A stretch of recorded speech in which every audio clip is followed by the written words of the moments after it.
Bonjour à tous, c'est Morgane. Aujourd'hui on se retrouve pour la chronique du film Shin Godzilla qui est sorti le 29 juillet 2016 au Japon et je reviens juste de la projection. Alors en deux mots, Shin Godzilla c'est le nouveau reboot de la franchise par Toho Cinemas. C'est déjà le 31e film autour de Godzilla. Fait majeur pour ce nouveau film, pour ce reboot, c'est Hideaki Anno le réalisateur. Hideaki Anno que tout le monde connaît, notamment pour avoir réalisé la série Evangelion et les films qui ont suivi. D'ailleurs, Hideaki Anno disait en conférence de presse, précédant les premières projections de Shin Godzilla, que la préparation de ce film lui avait vraiment permis de se ressourcer après les films d'Evangelion et que c'était la condition sine qua non pour qu'il réalise un jour le 4e film Evangelion. À suivre. Deux mots sur l'histoire de Shin Godzilla. En pleine baie du Kanto, en fait, les officiers japonais de la marine sont en train de mener une enquête sur un bateau. Ils trouvent un dossier, un origami sur le dossier, et là une gigantesque explosion survient, et au fil des heures va émerger une créature qui va aller de la mer vers la terre, menacer Tokyo, et cette créature, c'est Godzilla.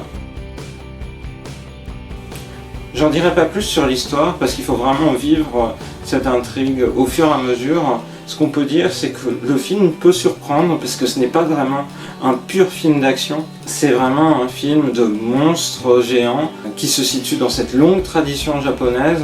Et si vous avez vu Evangelion, et notamment le début ou alors le premier film, en fait vous penserez systématiquement à la corrélation entre ce Godzilla et Evangelion, parce que pour moi c'est clair, en fait ce Shin Godzilla c'est simplement Evangelion en version live, modulo certains éléments en moins, mais on retrouve les mêmes choses jusqu'à la musique, puisque Hideaki Anno s'est adjoint les services de Shiro Sagisu, qui avait déjà fait les musiques de Evangelion, ce qui fait qu'en fait, un peu comme quand vous regardez les films d'Evangelion, vous retrouvez des musiques de la série originelle et de la série Nadia, et bien là, dans le film Shin Godzilla, vous retrouverez des sonorités que vous avez déjà entendues dans Evangelion.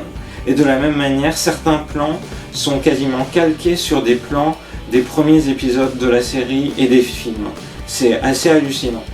Donc c'est simple, ce qui est tout l'intrigue de ce film-là, c'est comment arrêter le monstre et comment l'arrêter alors que il va résister aux armes conventionnelles, on s'en doute, vous le verrez durant le film, et on connaît la manière dont aussi Evangelion se poursuit, c'est-à-dire comment arrêter un tel monstre dont on ne sait ni les motivations ni les origines, mais ça, au fur et à mesure, une partie du voile, une partie du mystère sur les origines du monstre se dévoile, ou plutôt sont sujets à des interprétations, puisque évidemment on peut imaginer que l'apparition du monstre n'est pas totalement décorrélée de l'enquête initiale, et sur ce bateau qui était abandonné par un scientifique déchu, mais ça, libre à chacun de faire sa propre théorie sur l'origine du monstre. Pour résumer l'ambiance du film, en fait, c'est une alternance en fait, de jour et de nuit, d'angoisse et d'ancrage dans le quotidien de la politique japonaise, dans la lenteur de ses décisions, jusqu'à poser la question qui prend les décisions au final dans le système japonais, là où de multiples conseillers s'entrechoquent, là où les décisions nécessitent quand même d'acquérir une certaine unanimité avant d'être mises en place. Le film est aussi ancré dans le quotidien des Japonais et notamment de l'influence américaine au niveau géopolitique. Du coup, c'est plutôt intéressant en fait de mêler ces éléments propres du quotidien politique ou social du Japon avec le film de monstre et de voir comment en fait le monstre va venir bousculer ça. Moi ça m'a rappelé un petit peu l'intrigue de Pat Labor 2 où un événement non prévu venait bousculer la quiétude de la population japonaise. Et puis ça rappelle évidemment en fait tous les mystères autour de ce que le Japon et les Japonais vivent d'une manière quotidienne, c'est-à-dire les éléments naturels qui se déchaînent, ça peut être des volcans, des typhons, ça peut être des séismes, avec tout le mystère que l'origine de ces éléments peut avoir. Et donc Godzilla, il personnalise un petit peu tout ça et toute cette incertitude du monde dans lequel on vit, malgré une apparence de paix et de sérénité. Un dernier mot sur la réalisation. En fait, Hideaki Anno, il y a quelques années, dans des interviews, regrettait que le tokusatsu, les films de Super Sentai, le Kamen Rider et autres, cèdent aux sirènes des CG, c'est-à-dire les computer graphics, tout ce qui est images de synthèse, Et là en fait, justement, maintenant qu'il est aux manettes d'une des plus grandes franchises dans le domaine, eh bien il revient vers des effets très naturels. Les effets spéciaux sont faits notamment à base de maquettes, avec du motion capture également, mais on est vraiment plutôt dans un côté artisanal et qui donne une idée de la pesanteur d'un monstre tel que Godzilla. Du coup, c'est un bel hommage et c'est une belle continuité à l'œuvre qu'il avait déjà entamée. Ça rappelle immanquablement le court-métrage qui précédait le long-métrage d'Evangelion où la tour de Tokyo se retrouvait détruite. Là, ici, ce n'est pas la tour de Tokyo, mais c'est un autre monument assez majeur de Tokyo qui va se retrouver en totale destruction. Le film est totalement dans le quotidien des paysages japonais et notamment des métropoles. On retrouve Kamakura, on retrouve Tokyo, on retrouve Tachikawa. Bref, c'est un film dans la culture japonaise, à la fois dans les images et aussi dans les pensées qui sont derrière. En 2 mots, j'ai bien apprécié ce film. Si vous avez aimé Evangelion ou si simplement vous êtes curieux et vous vous intéressez à la science-fiction japonaise, je vous le recommande. Attention, c'est plutôt un film pour adultes, donc n'allez pas montrer ce film à des enfants. D'une part, soit ils s'ennuieraient, soit ils pourraient être un petit peu impressionnés par les images lorsque le monstre se déchaîne. Voilà, c'était tout pour aujourd'hui. J'espère que cette chronique vous a plu, qu'elle vous a donné un aperçu de ce film, et je vous donne rendez-vous à très bientôt dans une prochaine vidéo sur la chaîne de Rosalis. Bye bye. Mais alors, il y avait Tachikawa dans le film. Il y avait Tachikawa longuement, parce qu'en fait, une fois que Beep se passe, en fait, l'équipe va se recentrer sur Tachikawa, et donc c'est là en fait qu'il déménage de Tokyo vers une nouvelle localisation pour préparer la contre-attaque contre Godzilla.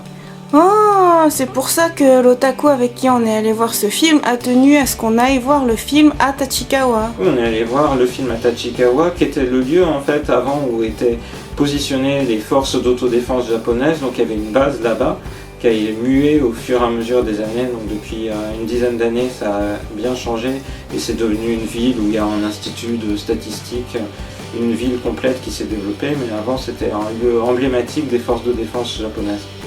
Oh. Et donc ils retournent sur les traces de ce lieu emblématique pour positionner leur nouvelle base. Et donc, c'est pour ça qu'on a fait tout ce périple, plutôt que de voir le film à Tokyo, et qu'ensuite on a pris le train pour revenir à Tokyo et s'arrêter à Tokyo Station.